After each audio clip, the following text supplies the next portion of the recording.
Barbu, bonjour. Bonjour. À quelle occasion le Grand Orient organise cette cérémonie très particulière quand même? Alors, ce n'est pas une occasion particulière, c'est plutôt une envie, pour pas dire un besoin, l'envie de s'ouvrir davantage vers nos concitoyens, l'envie surtout d'expliquer ce que nous faisons, pourquoi nous le faisons, comment nous le faisons, et au-delà de l'explication, bien sûr, le faire voir.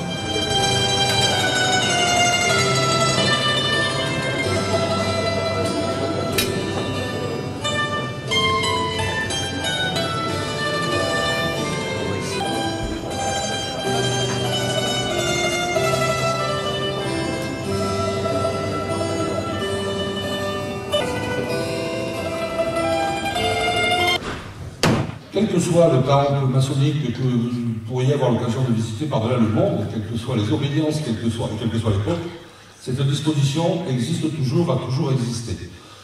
Le maçon, pour faire simple, considère que son travail est un travail d'architecte. Il se réfère pour ça à la symbolique des bâtisseurs de cathédrales, mais pas simplement. Le maçon est avant tout un bâtisseur d'esprit.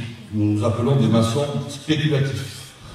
Et donc, dans cette symbolique de la construction du temple, puisque nous sommes tous œuvrant à la construction du temple, nos tenues font référence à l'ancien et illustre temple de Salomon, d'où la présence des deux colonnes que vous avez pu voir à l'entrée, qui sont la colonne Jacqueline et la colonne Bose, qui étaient celles que l'on peut retrouver à l'entrée du temple de Salomon, et d'où ensuite cette structure en ce qu'on appelle un carré long. On pourrait dire un rectangle, mais bon, c'est un carré long, qui est systématique. Là où nous sommes assis, moi-même ainsi que les dignitaires qui m'accompagnent, ça s'appelle l'Orient. L'Orient pour l'Est, pour la direction de laquelle se lève le soleil et de laquelle arrive la lumière. Vous pouvez le voir également sur les deux pierres qui sont devant vous,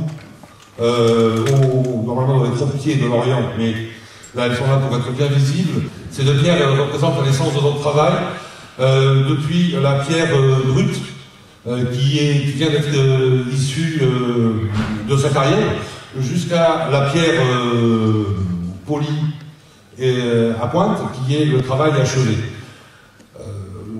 Nous avons ici le symbole d'un cheminement, mais nous avons le symbole surtout que ces deux éléments-là, d'aspect pourtant différents, sont bien la même pierre.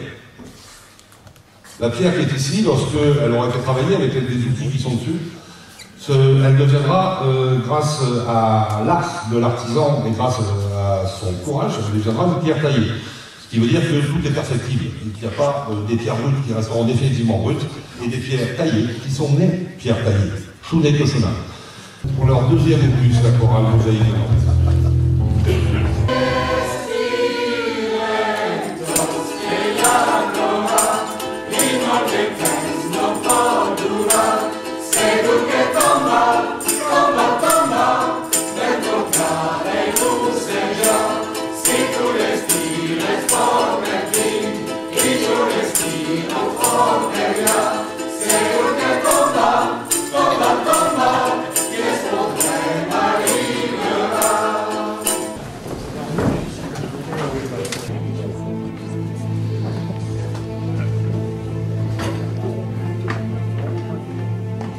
La chaîne est fermée.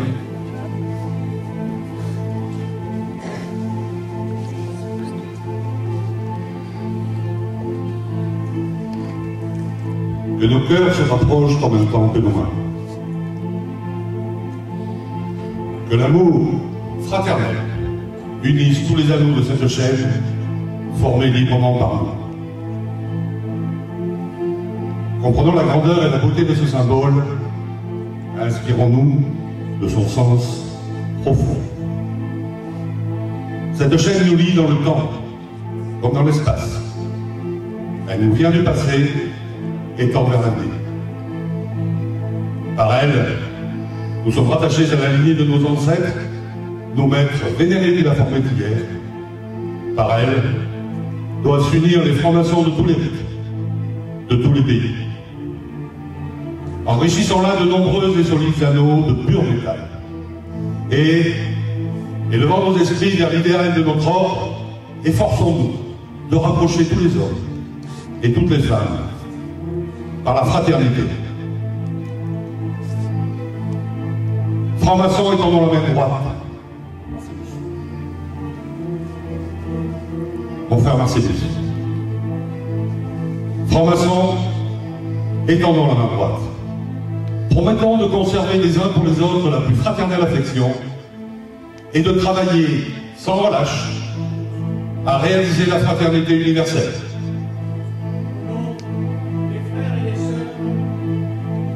Et des personnes.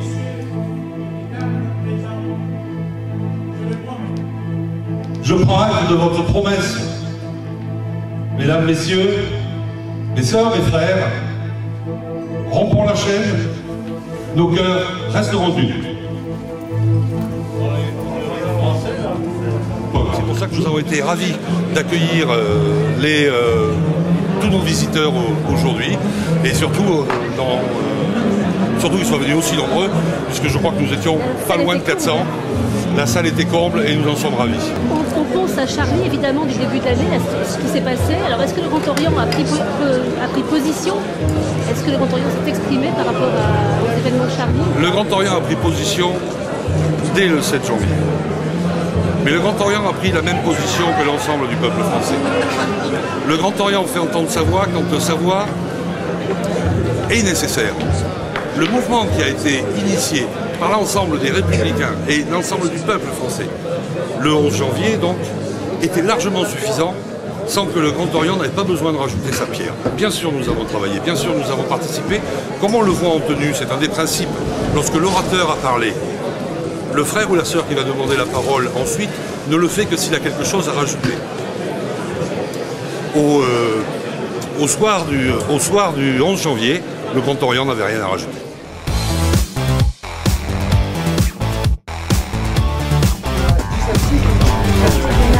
D'art contemporain.